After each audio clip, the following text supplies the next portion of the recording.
ನಾನು ಅರ್ಥ ಮಾಡಿ ಕೇಳಿದೆ ಅಂದರೆ ಫಸ್ಟ್ ಈಗ ನೀರು ನಮ್ಗೆ ಎಲ್ಲಿಂದ ಬರುತ್ತೆ? ಒಂದು ಕೆರೆಯಿಂದ ಕರೆಕ್ಟ್. ಹೌದು. ಮತ್ತೆ ಎಲ್ಲಿಂದ ಬರುತ್ತೆ ನೀರು ನಿಮಗೆ? ಈ ಬೋರಿನಿಂದ.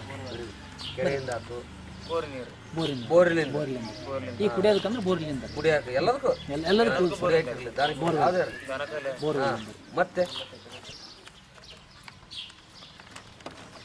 ಮತ್ತೆ ನೀರಂತೂ ಏನಿಲ್ಲ ರೀ, ಮಳೆ ಬಂದಾಗ ಮಾತ್ರ ಎಲ್ಲಿ ತೆಗ್ದವ್ರಿ ನೀರು ನಿಲ್ತಾರೆ.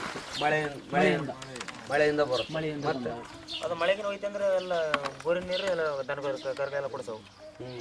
ಆ ಪರಿಸ್ಥಿತಿ. ಈಗ ನಮ್ಮ ಊರಿಗೆ ನೀರು ಎಲ್ಲಿಂದ ಬರುತ್ತೆ? ಬೋರ್ವೆಲ್ಲು, ಬಾವಿ. ಬಾವಿಯಲ್ಲಿ ಏನು ಮೂಲ ನೀರಿನ ಮೂಲಗಳು ಬಾವಿ, ಬೋರು, ಕೆರೆ, ಇನ್ನೊಂದು ಏನು ಹೇಳಿದ್ರು ಕೆನಾಲ್. ಕೆನಲ್ ಸರ್ ಎಲ್ಲ ಅದು ಕೆನಲ್ ಬಂದು ಕೆರೆಗಳ ನೀರು ನಿಂತುಗಳು ಅದು ಕೆನಲ್ ಜಗ್ತಾ ಇತ್ತು. ಈ ಮೂಲ ಈ ಬಾವಿ ಮತ್ತು ಬಾವಿನೂ ಬತ್ಬಿಟ್ಟವು ಸರ್. ಈ ಬೋರ್ವೆಲ್ಲು ನಮಗೆ ಕೆನಲ್ ರೀ, ಕಾಲುವೆ. ಈಗ ಏನಾಗ್ಬಿಟ್ಟವ್ರಿ, ಸುಮಾರು ಏನಪ್ಪ ಅಂತಂದ್ರೆ ಕಾಲುವೆ ನೀರನ್ನು ಕೆಲವು ಮಧ್ಯಂತರದಲ್ಲಿ ಹೋಗ್ಬಿಡ್ತಾವೆ ಸರ್. ಇರಲ್ಲ ಸರ್. ಮಾರ್ಚ್ ಒಳಗಡೆ, ಮಾರ್ಚ್ 15ಕ್ಕೆ ಲಾಸ್ಟ್ ಆಗಿಬಿಡುತ್ತೆ ಸರ್.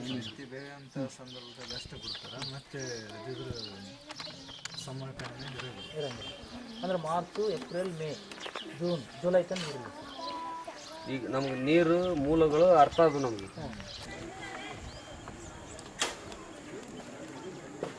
ಇದು ಒಂದು ಪ್ರಮಾಣ ಗೊತ್ತಾಯ್ತು. ಈಗ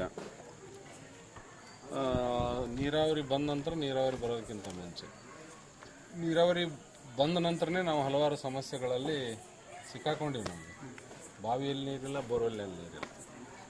ಈ ಬಾವಿ ಮತ್ತು ಬೋರ್ವೆಲ್ಲಲ್ಲಿ ನೀರು ಬರಬೇಕು, ಮತ್ತು ನಮ್ಮ ಊರಿನಲ್ಲಿರ್ತಕ್ಕಂಥ ಸಂಪನ್ಮೂಲ ಏನು ಮೊದಲು ಹೆಂಗಿತ್ತು, ಹಿಂದಕ್ಕೆ ನೀರ್ಯಾರು ಹೆಂಗೆ ಇದ್ದರು ಹಾಗೆ ನಾವು ಮಾಡ್ಕೋಬೇಕು. ಅಂದರೆ ಸಂಪನ್ಮೂಲ ಏನೇನದಂತ ಇಲ್ಲಿ ಗುರುತಿಸ್ಯಾರ.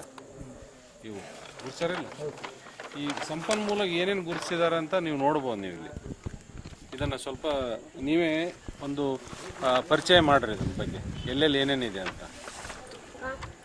ಇದು ಕೆನಾಲ್ ಸರ್. ಇದು ಅರಕೆರೆಯಿಂದ ಬರ್ತಕ್ಕಂಥ ಕೆನಾಲ್ ಸರ್. ಇದು ಕೆರೆ ಸರ್. ಅಲ್ಲಿದ್ದ ಇಲ್ಲೊಂದು ಕೆರೆ ಇದೆ ಸರ್, ಕಿಡ್ಡಂ ಕೆರೆ ಅಂತ. ಇಲ್ಲೇಸಿ ಡೊಂಕೆರೆಗೆ ಬರ್ತದೆ ಸರ್ ನೀರು. ಇದು ಜರಬಂಡಿಗೆ ಹೋಗ್ತಕ್ಕಂಥ ದಾರಿ ಸರ್. ಇದು ಜಾಳದಿನಿಗೆ ಹೋಗ್ತಕ್ಕಂಥ ಮಾರ್ಗ ಸರ್. ಇದು ಗುಡ್ಡ ಸರ್.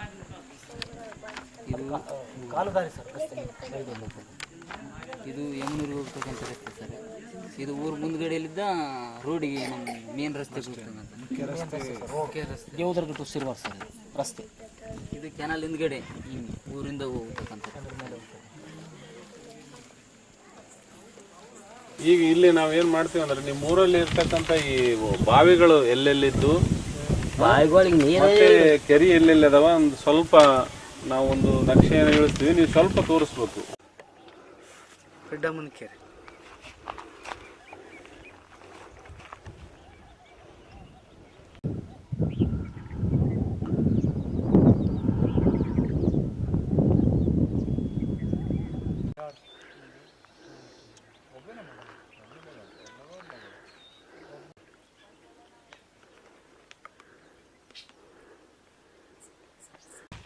ಇಲ್ಲಿಲ್ಲ ನೀರು ಹೇರೇ ಇರ್ತವೆ ಸರ್.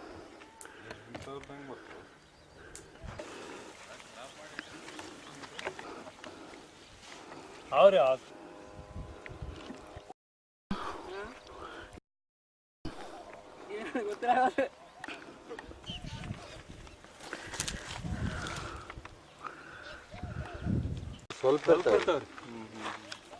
ಸ್ವಲ್ಪ ಅಂದ್ರೆ ಒಂದು ಮೊದಲ ಮೂಲ, ನೀರಿನ ಮೂಲ ಏನಿತ್ತು? ಬಾವಿ ಇತ್ತು. ಬಾವಿ ಇಳಿಸಿ, ಬಾವಿಗಳು ಇಳಿಸಿ. ನಿಮ್ಮ ಊರಾಗ ಎಲ್ಲೆಲ್ಲಿ ಬಾವಿ ಇದ್ದು ಇಳಿಸಿ ಫಸ್ಟ್. ಹಾಂ, ಎಲ್ಲೆಲ್ಲಿ ಬಾವಿ ಇದ್ದು ಇಳಿಸಿ, ಕುಡಿಯೋ ನೀರಿನ ಬಾವಿಗಳು. ಹಾಂ, ಸೆಂಟ್ರ್ ಊರ ನಡುವ ಹಾಕಿ ದೊಡ್ಡದಾಗಿ ಪೂರ ಕುಡಿಯೋ ನೀರು. ಹಾಂ, ಮತ್ತೆ ಎಲ್ಲಿತ್ತು? ಕೆಳಗಡೆ ಎಲ್ಲಿ ಬರ್ತದ? ಹಾಂ, ಅಲ್ಲೊಂದು ಬಾವಿ ಹಾಕಿ. ಮತ್ತೆಲ್ಲಿತ್ತು? ಇಲ್ಲ ಅಂದಾಗ ಅದಕ್ಕೆ ಹೋಗ್ತಿದ್ವಿ ಸರ್. ಇನ್ನೊಂದು ಇವೆರಡೇ ಬಾವಿ ಇದು? ಸರ್ ಇದು ಉತ್ತರಕ್ಕಿತ್ತು ಸರ್, ಹೊಸ ಬಾವಿ ಸರ್, ಇಲ್ಲಿ ಈ ಸರ್ ಅಲ್ಲಿ ಮೂಲಿ. ಈ ಬಾವಿಗಳ ಪರಿಸ್ಥಿತಿ ಏನಾಗಿದೆ ಈಗ? ಈಗ ನೀರಿಲ್ಲ ಸರ್, ಬಾವಿ ನೀರಿಲ್ಲ. ನೀರಿಲ್ಲ ಸರ್. ಈಗ ನೀರಿಲ್ಲ, ಇದು ಬಿಟ್ಟು ಬೋರ್ವೆಲ್ ಹೋದ್ರಿ. ಬೋರ್ವೆಲ್ ಎಲ್ಲಿ ಹಾಕಿದ್ರಿ? ಬೋರ್ವೆಲ್ ಸರ್ ಇಲ್ಲಿ ಒಂದು ಹಾಕಿದೆ ಸರ್, ಸೆಂಟ್ರ್ ಸೆಂಟ್ರ್ ಅಲ್ಲಿ ಅಲ್ಲೇ ಸೆಂಟ್ರ್. ಅಲ್ಲಿ ಅಲ್ಸು ಬೋರ್ವೆಲ್ ಬೋರ್ ಮಾಡಲ್ಲ, ಹ್ಯಾಂಡ್ ಪಂಪ್ ಮಾಡಿ ಹ್ಯಾಂಡ್ ಪಂಪ್ ಮಾಡಿ. ಇಲ್ಲಿ ಒಂದಿತ್ತು ಬೋರ್ ಸರ್, ಇಲ್ಲಿ ಬಾವಿ ಬೋಲಾಗ ಕೆಳಗೆ ಕೆಳಗೆ ನೀನು ಅಲ್ಲಿ ಐತಾಯ್ತು, ಅಲ್ಲಿ ಒಂದು ಅಲ್ಲಿ ಇತ್ತಲ್ಲ ನಾಡಗೌಡ್ರ ಮನೆ ಮುಂದೆ. ಹೌದಾ? ಈ ಪರಿಸ್ಥಿತಿ ಏನಾಯ್ತು ಬೋರ್ವೆಲ್ಗಳು? ಇಲ್ಲಿ ಒಂದು ನಿರ್ಮಾಣ ಜಿನ್ನಿನ ಮುಂದೆ ಒಂದು ಕೆನಲ್ ಬಂದಾಗ ಇದು ಕೆಲವು ಬಾವಿಗಳು ನಿಂತುಬಿಡ್ತು. ಕೆನಲ್ ಬಂದ ಮೊಳಕೆ ಬಂದಾಗ ಬಾವಿ ಬರ್ರಿ ಎಲ್ಲಾದ್ರೂ ಒಂದ್ ಕಡೆ ಕೆನಲ್ ನಿಂತ ನಂತರನೇ ಬಾವಿ ಬೋರ್ವೆಲ್ ಬರ್ತದೆ. ಮೇಲೆ ಬರೋ ಕೆನಾಲ್ ಮೇಲೆ ಬರೋ ಕೆನಲ್ ಇಳಿಸಿ ಅದು ಊರ ಹಾಕಿದ ಮೇಲೆ ಕೆನಲ್ ಬಾರ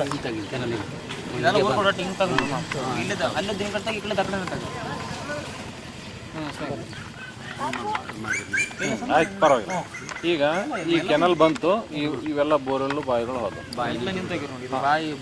ಈಗ ಊರಲ್ಲಿ ಕರೆಂಟ್ ಬಂದ್ರೆ ನೀರು ಕುಡಿಬೇಕು ನೀವು, ಆ ಪರಿಸ್ಥಿತಿ ಇದೆಯಾ?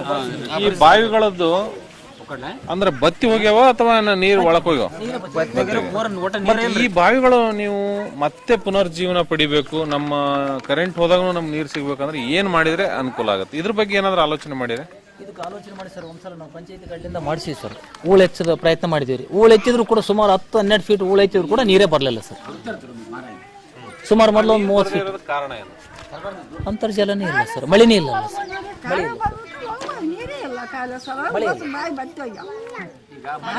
ಮಳೆಗಾಲ ಇಲ್ಲ ಸರ್. ಇದಕ್ಕೆ ಇದನ್ನ ತುಂಬಬೇಕಾದ್ರೆ ಏನ್ ಮಾಡಬಹುದು? ಏನಾದ್ರು ವಿಚಾರ ಮಾಡಿರೇನು ಊರವರೆಲ್ಲ ಕುಂತು? ಕೆನಲಿಂದ ಏನಾದ್ರು ನೀರು ಮಾಡ್ಬೋದಲ್ಲ ಸರ್? ಕೆನಲಿಂದ ಸರ್ ಮೋಟರ್ ಗಿಟ್ರ್ ಕೂಡಿಸಿ ಅದೇ ಬಾವಿಗೆ ನಾವು ನೀರು ಸ್ಟಾಕ್ ಮಾಡ್ಬೋದಲ್ಲ ಸರ್? ಅದು ಒಂದು ಸುಲಭವಾದ ವಿಧಾನ, ಸುಲಭವಾದ ವಿಧಾನ. ಕಷ್ಟವಾದ ವಿಧಾನ ಏನು? ಭೂಮಿಯಲ್ಲೇ ನೀರು ತರಲ್ಲ, ಶಾಶ್ವತವಾದ ಪರಿಹಾರ ಅಂತ ಇದು. ಈಗ ನೀವು ಕೆನಲ್ ನೀರಿಲ್ಲ ಅಂದ್ರೆ ಹೆಂಗ್ ಮಾಡ್ತಾರೆ? ಕೆನಲ್ ನೀರು ತುಂಬ್ತಾರೆ, ಅದು ಕೆನಲ್ನಾಗ ನೀರು ಬರ್ಲಿಲ್ಲ ಅಂದ್ರೆ ಏನ್ ಮಾಡ್ತಾರೆ? ನಾವು ಅದರಲ್ಲೇ ಬೋರ್ ಹಾಕ್ಸ್ಬೋದಲ್ಲ ಸರ್? ಈಗ ಅಲ್ಲ, ಅಲ್ಲಿ ಇರ್ಲಿಲ್ಲ ಅಂದ್ರೆ ಹೆಂಗ್ ಮಾಡ್ತಾರೆ? ಸರ್ ಅದರಲ್ಲಿ ಬೋರ್ ಹಾಕ್ಸ್ಬೋದಲ್ಲ ಸರ್ ಕಷ್ಟಪಡ್ಬೇಕಾದ್ರೆ?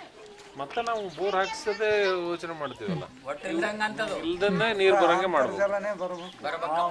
ಆ ರೀತಿನೂ ಕೂಡ ನಾವು ಸರ್ ಆ ಒಂದು ವಿಚಾರ ಮಾಡಿ, ಬಾವಿ ಇತ್ತು ನಮ್ಮ ತಂದೆಯವ್ರ ಕೈ ಮೇಲೆ ಮಾಡಿ, ಆ ಬಾವಿಯಲ್ಲಿ ನಾವು ಒಳಗೆ ಬೋರ್ ಹಾಕ್ಸಿ ನೀರು ಬರ್ತಾವಂತ ನಮಗೆ ಜಲದೃಷ್ಟಿನೇ ಹೇಳ್ತೀವಿ ಸರ್.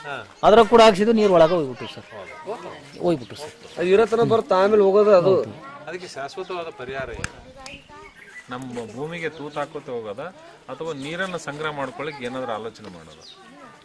ಈ ಬಾವಿಗಳಿಗೆ ಈ ಎಲ್ಲಿಂದ ನೀರು ಬರ್ತಿತ್ತು ಮೊದಲಂತ ಯಾರಿಗಾದ್ರೂ ಗೊತ್ತದ? ಈ ಬಾವಿಗೆ ಎಲ್ಲಿಂದ ಸೆಲಿ ಇತ್ತು? ಸೆಲಿ ಅಂತಾರ ಏನಂತ? ಎಲ್ಲಿಂದ ಇತ್ತು ಜಲಿ? ಒಳಗೆ ಭೂಮಿಯಲ್ಲೇ ಬರ್ತದೆ. ಯಾವ ಏರಿಯಾದಿಂದ ಬರ್ತಿತ್ತು ಅಂತ ಏನಾದ್ರು ಕೆರೆಯಲ್ಲಿಂದ ಸರ್, ಕೆರೆಯಲ್ಲಿಂದ ಯಾವ ಕೆರೆಯಿಂದ ಜಲಿ? ಸರ್ ಈಗ ಅಲ್ಲಿ ಇದು ಇದಾದ ಸರ್, ಪಿಡ್ಡಮ್ ಕೆರೆ ಸರ್, ಇಲ್ಲಿ ಕೆರೆ ಆದ ಸರ್, ಪಿಡ್ಡಮ್ಮನ್ ಕೆರೆ ಸರ್, ಈ ಬಾವಿ ಸರ್. ನೀರು ನಮ್ಮ ಬಾವಿಗಳಲ್ಲಿ ನೀರು ಸೆಲಿ ಬೀಳುವಂತ ಸೌಂಡ್ ಸಹಿತ ಕೇಳ್ತಿದ್ದೇವೆ, ಹೌದಾ? ನಮ್ಮ ಬಾವಿಯಲ್ಲಿ ಕೂಡ ಬಿದ್ದವು ಸರ್ ಈ ಕೆರೆ, ಪಿಡ್ಡಮ್ ಕೆರೆ, ಬೆಂಕಿ. ಹೌದು ಸರ್, ನಂಗೆ ನೆನಪಿದೆ ಸರ್. ಸರ್ ಈ ಕೆರೆ ತುಂಬಿತಂದ್ರೆ ಸರ್, ಈ ಪಿಡ್ಡಮ್ಮನ ಕೆರೆ ಸರ್, ಈ ಕೆರೆಯಲ್ಲಿಂದ ಸರ್ ಇದಕ್ಕೆ ಸಂಬಂಧ, ಈ ಸಂಬಂಧ ತೋರಿಸಿ, ಅದಕ್ಕೆ ಹಿಂಗೆ ತೋರಿಸಿ. ಈಗ ಕೆರೆ ಇರೋದಕ್ಕಿಂತ ಮುಂಚೆ ಇದಕ್ಕೆ ಸಂಬಂಧ ಇತ್ತು. ಈಗ ಇದು ಕೆನಲ್ ಬಂದ ನಂತರ ಸಂಬಂಧ ಕಟ್ ಆಗ್ಯದ.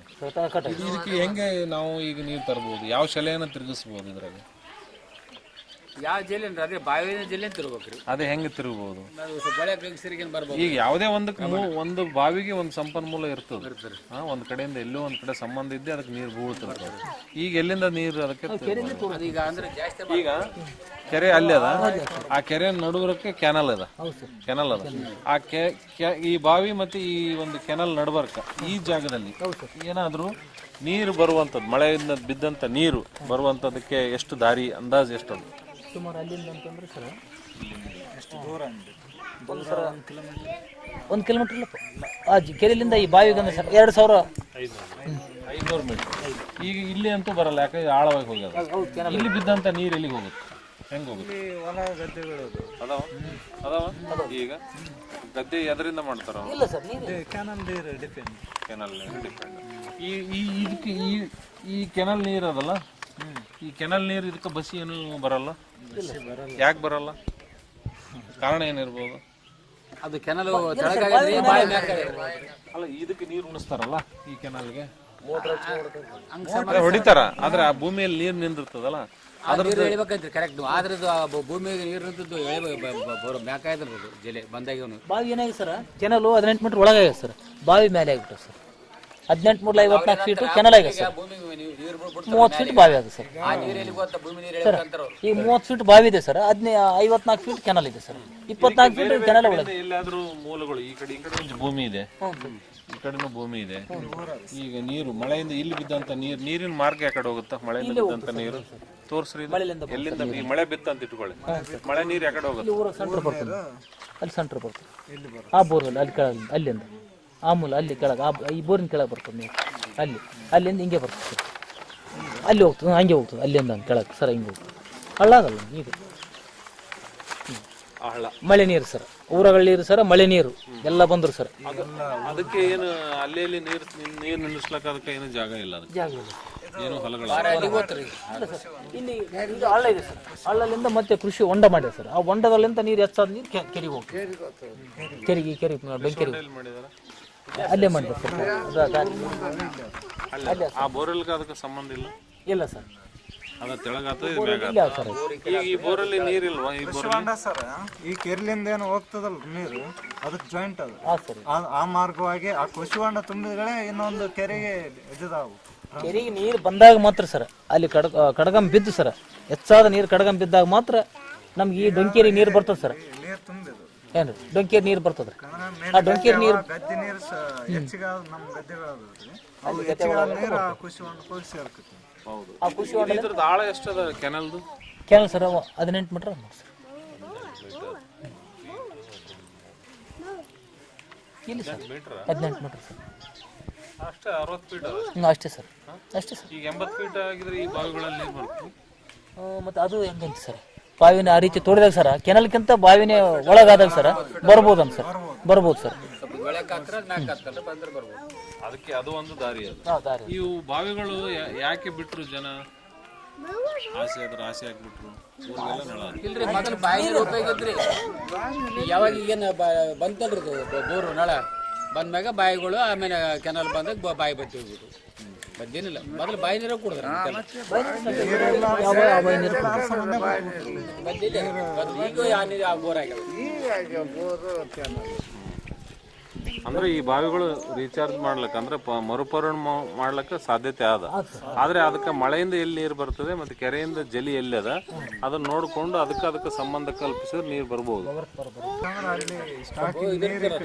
ಅದ್ರ ಜಲನ ಎಳ್ಕಂತ ಜಲಿ ಕೆರೆದ ಹೇಳ್ತಾರೆ ಇಲ್ಲಿ ಮತ್ತೆ ಈಗ ಬಗಲಾಗಿ ಇಲ್ಲಿ ನಮ್ಮ ಡಾಕ್ಟರ್ ಸಾಹೇಬ್ 3-4 ಬೋರ್ ಅವ್ರಿ, ಅದು ಕೆರೆಗೆ ನೀರಿದ್ರೆ ಬೋರ್ ನಿಂತಿಲ್ಲ ನೋಡ್ರಿ ಬೋರ್. ಯಾವಂದ್ರ ಈಗ ನೋಡ್ರಿ ಸರ್, ಈ ಕ್ಯಾನಲ್ ಐತಲ್ರಿ, ಕ್ಯಾನಲ್ ಆಗ್ಲಿ ಕೆರೆ ನೀರಿದ್ದಾಗ ಫುಲ್ ಹೋಗಿತಾವ ನಾಳೆ ಕೆನಲ್ ಬೇಸಿಗೆ ಬಂದಾಗ ಈ ಕ್ಯಾನಲ್ ನೀರು ಹೋದಾಗ ಕಡಿಮೆ ಆಗ್ತದೆ ಬೋರ್ವೆಲ್.